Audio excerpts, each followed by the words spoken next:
Bem, meus irmãos, creio que não só eu, mas em algum momento que você tenha lido a Bíblia e até mesmo durante a Semana Santa tenha escutado sobre Judas, o discípulo que traiu Jesus, e devo ter ficado com uma dúvida.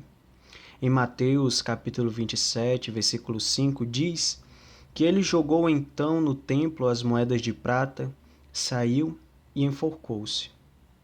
Também no livro do Atos dos Apóstolos, capítulo 1, versículo 18, no qual indica que Judas morreu ao tropeçar.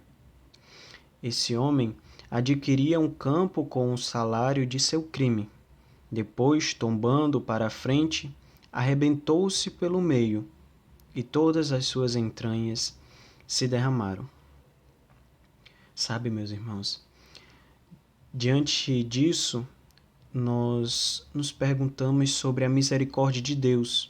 Se ela poderia ter salvo Judas, caso ele tenha se arrependido. Mas nós podemos concluir algo que nós não podemos responder com certeza, porque o arrependimento é uma atitude interior e não existe um sinal na Bíblia que o afirme.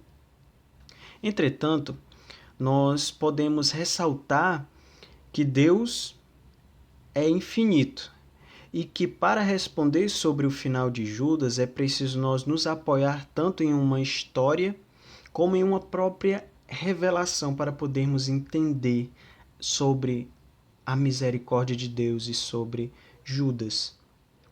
Em primeiro lugar, vale se destacar a revelação privada que Jesus faz a Santa Faustina, na qual Jesus Cristo lhe diz para a própria santa: se soubessem o destino de Judas, abusariam de minha misericórdia.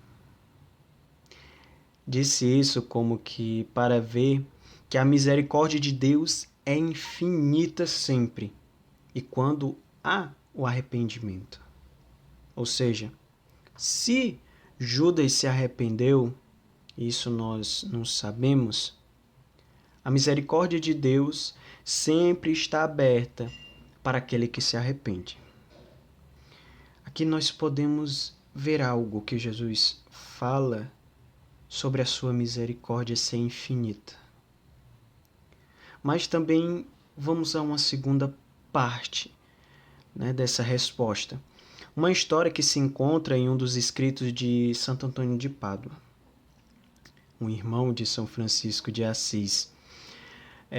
Conta que uma mulher idosa em seu tempo, antigamente, foi visitá-lo muito triste porque seu filho tinha falecido.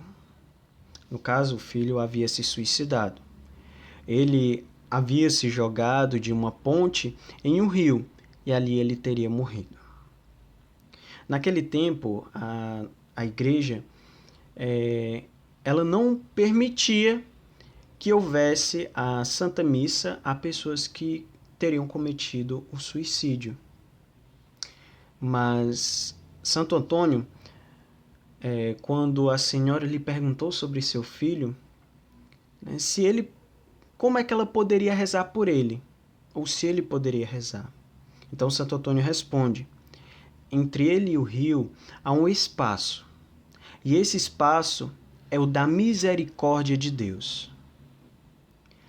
Então, nós seguindo esta linha de raciocínio, nós podemos concluir que a pessoa que se suicida, por exemplo, nos últimos momentos, quando percebe que está perdendo sua vida, ali há um espaço, provavelmente, quando se dá conta do valor da vida.